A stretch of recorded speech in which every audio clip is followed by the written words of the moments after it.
নমস্কার বন্ধুরা, আমার পাঁচফোড়ন চ্যানেলে আপনাদের সবাইকে স্বাগত। আজকে আপনাদের সঙ্গে একটা মিষ্টি রেসিপি শেয়ার করতে চলেছি।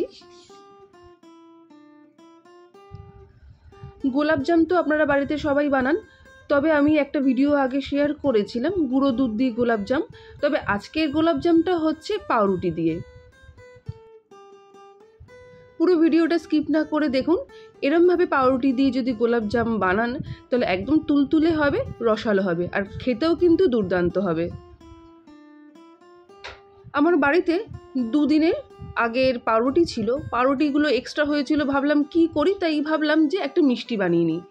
পাউরুটিগুলো সাইডে যে ব্রাউন বর্ডারগুলো আছে সেগুলো আমি কেটে ফেলে দিচ্ছি। আমি মোটামুটি 5টা মতন পাউরুটি নিয়েছি।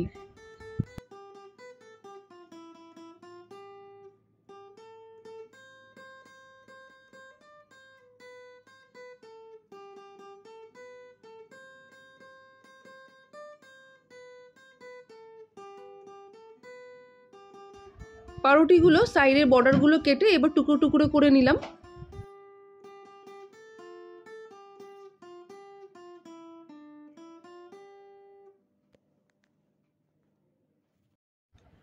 পাউরুটিগুলো কাটতে কাটতে অন্যদিকে আমি দুধ জাল দিতে বসিয়ে দিয়েছি। পাউরুটিগুলোকে মোটামুটি 10 মিনিট 1 কাপ দুধে ভিজিয়ে রাখবো। দুধটা খেয়াল রাখবেন যাতে উষ্ণ গরম হয়, বেশি গরমও দেবেন না, আবার ফ্রিজের ঠান্ডা দুধও দেবেন না। 5টা পাউরুটি ভেজানোর জন্য 1 কাপ দুধই যথেষ্ট। আপনারা পাউরুটির পরিমাণ অনুযায়ী দুধটা বাড়িয়ে কমিয়ে নেবেন। মোটামুটি পাউরুটিগুলো ভিজে যায় এরকম পরিমাণ দুধ দিলেই চলবে।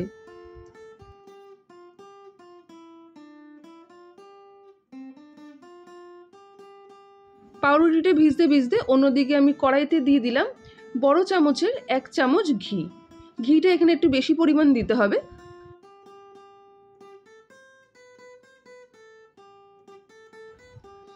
গ্যাসের আঁচ কিন্তু হাই ফ্লেমে একদমই রাখবেন না, মিডিয়াম টু লোতে রাখবেন।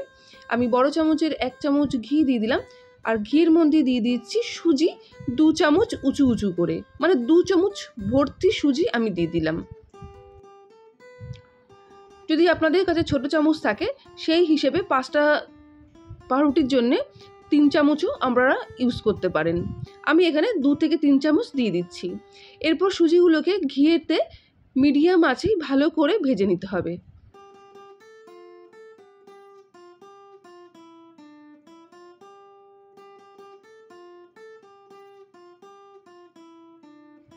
দেখতেই পাচ্ছেন আমার সুজিটার কালার আস্তে আস্তে চেঞ্জ হয়ে গেছে। আমি বেশ ভালো করে ভেজে নিয়েছি। এরপর এই সুজির মধ্যে দিয়ে দিচ্ছি আগে থেকে যে পাউরুটিগুলো দুধে ভেজানো ছিল সেই পাউরুটিগুলো দিয়ে সুজির সাথে খুব ভালো করে মিশিয়ে নিতে হবে। গ্যাসের আঁচ কিন্তু বন্ধুরা একদমই বাড়াবেন না, মিডিয়াম টু লো আঁচেই সুজির সাথে পাউরুটির ভেজানোগুলো ভালো করে মিশিয়ে নিতে হবে। ভালো করে মেশানো হলে আমি আগে 1 কাপ মতন দুধ ইউজ করেছিলাম পাউরুটি ভেজানোর জন্য। আমি কিন্তু বড় কাপ ইউজ করছি। 1 কাপ দুধ আগে করেছিলাম, এবার আবারও যেহেতু সুজি রয়েছে এখানে আমি হাফ কাপ দুধ ইউজ করছি। মোটামুটি মেজারমেন্ট হিসেবে বলা যেতে পারে আগে যদি আমি 100 ml ইউজ করি তাহলে পরে আমি 50 ml দুধ ইউজ করেছি। এরপরে এর মধ্যে দিয়ে দিচ্ছি গুঁড়ো দুধ আমি দিয়ে দিচ্ছি 2 চামচ মতন। গুঁড়ো দুধ যদি না থাকে তাহলে গুঁড়ো দুধ দেওয়ার কোনো প্রয়োজন নেই, গুঁড়ো দুধটা আপনারা স্কিপ করে যেতেই পারেন। তবে গুঁড়ো দুধ যদি থাকে তাহলে 2 চামচ আপনারা এতে ইউজ করতে পারেন। এবার মিডিয়াম আছে সব কটা উপকরণ খুব ভালো করে মেশাতে হবে। গুঁড়ো দুধ, সুজি এবং পাউরুটির মিশ্রণটা খুব ভালো করে মিশিয়ে নিতে হবে। দেখতেই পাচ্ছেন খুব ভালোভাবে ঘন হয়ে যাচ্ছে। অনবরত কিন্তু নাড়তে চাড়তে হবে যাতে নিচে একদম ধরে না যায়।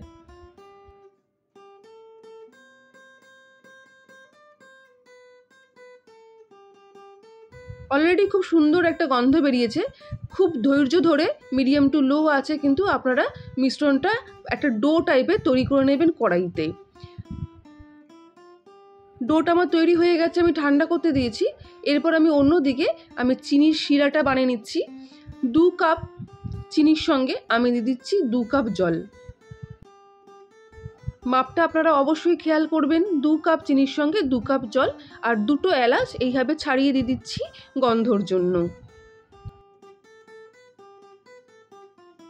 আমার চিনি শিরাটা কিন্তু বেশি ঘন হবে না, মোটামুটি চিনিটা গলে গেলেই আমি এটা আলাদা করে নামিয়ে রেখে দেবো।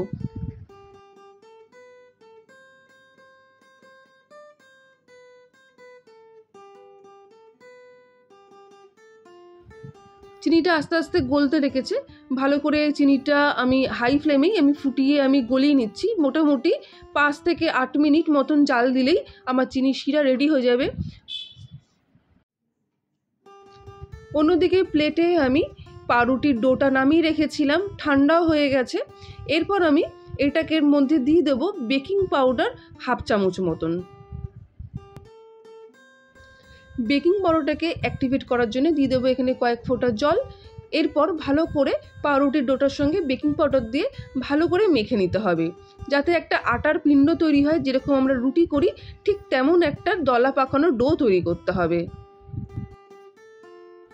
এক্ষেত্রে একটা কথা বলে রাখি, আপনারা যখন কড়াইতে ডোটা তৈরি করবেন, যদি সম্পূর্ণভাবে আপনারা ডোটা তৈরি করতে না পারেন, একটু ভেজা ভেজা বা চটচটে থাকে, তাহলে সেক্ষেত্রে আপনারা এরকম প্লেটে যখন মাখবেন তখন আপনারা 2 চামচ মতন ময়দা ইউজ করে নেবেন। আমার ডোটা খুব ভালোভাবে তৈরি হয়েছিল বলে ময়দা ইউজ করার প্রয়োজন হয়নি, কিন্তু আপনাদের যদি মনে হয় একটু জলজলে নরম আছে তাহলে একটু ময়দা ইউজ করে নেবেন। এরপর ঠিক রুটির মতন করে হাতে একটু ঘি মাখিয়ে এরকম গোল্লা গোল্লা গোলাপ জামের শেপ দিয়ে নিতে হবে। আমার একটু বড় বড় হয়েছে, আমি একটু বড় বড়ই বানিয়েছি। আপনারা যদি ছোট বানাতে চান ছোট ছোট করে বানিয়ে নিতে পারেন, কিংবা একবার একটা মেজারমেন্ট চামচের সাহায্যে মাপ নিয়ে সমান সমান গোলাপ জামের সাইজগুলো বানিয়ে নিতে পারেন। দেখতেই পাচ্ছেন আমি হাতে ঘি মাখিয়ে এরকম গোল গোল অনেকগুলো আমি বানিয়ে ফেলেছি। বন্ধুরা, আমার রেসিপি তোমাদের কেমন লাগছে জানিও, আর এরকমভাবে অবশ্যই পাউরুটি দিয়ে গোলাপজাম বানিয়ে বাড়ির সকলকে খাইও এবং কমেন্টে জানিও বাড়ির সবাই কি বললো খেয়ে। এরপর কড়াইতে আমি সাদা তেল চাপে দিয়েছি। সাদা তেলটা কিন্তু খুব বেশি গরম করবেন না, খুব সামান্য গরম করতে হবে। আপনার আঙুল লাগালে যাতে পুড়ে না যায় এরকম অবস্থা অবধি গরম করে নিতে পারবে। এই সময় মিডিয়াম আঁচে রেখে প্রত্যেক কটা গোলাপজাম আমি দিয়ে দিচ্ছি, তবে একসাথে সম্পূর্ণগুলো দেবেন না, আপনারা অল্প অল্প করে গোলাপজাম ঠান্ডা আঁচে ভাজতে হবে। আঁচটা মিডিয়াম টু লো রাখবেন, এইভাবে খুব আস্তে আস্তে ভেজে নিতে হবে। প্রথমে উল্টানোর চেষ্টা করবেন না, চামচ দিয়ে অল্প অল্প তেল উপরে দিয়ে দিয়ে গোলাপজামগুলোকে লালচে লালচে করে ভেজে আলাদা পাত্রে তুলে রাখবেন। যারা নতুন বন্ধু আমার রেসিপি তোমরা দেখছো, তাদের যদি আমার রান্না তো ভালো লাগে অবশ্যই সাবস্ক্রাইব করো আর বন্ধুদের মধ্যে শেয়ার করে দিও, আর কমেন্ট করতে এবং লাইক করতে কিন্তু একদম ভুলো না। বাড়িতে অতিথি আসলে কিংবা কোনো অনুষ্ঠান পুজো পার্বণের দিনও বাড়িতে মিষ্টি বানাতে চাইলে এরমভাবে বানিয়ে নিতে পারো। আমি সবকটা গোলাপজাম এইভাবে ভেজে ভেজে তুলে নিলাম। আমি আগে অনেকগুলো তুলে নিয়েছি, আমি শেষের কয়েকটা আপনাদেরকে সঙ্গে শেয়ার করছি। গোলাপজামগুলো ভাজা হয়ে গেলে আগের থেকে যে চিনির রসটা বানিয়ে রেখেছিলাম সেটা আমার খানিকটা ঠান্ডা হয়ে গেছে, সেটা গ্যাসে বসিয়ে আমি আবারও গরম করে ভাজা গোলাপজামগুলো আমি দিয়ে দিলাম। মোটামুটি 10 মিনিট ঢাকা দিয়ে রেখে দিলেই আমার পাউরুটির গোলাপজাম রেডি। অবশ্যই জানাবেন আপনাদের আমার রেসিপি কেমন লাগলো।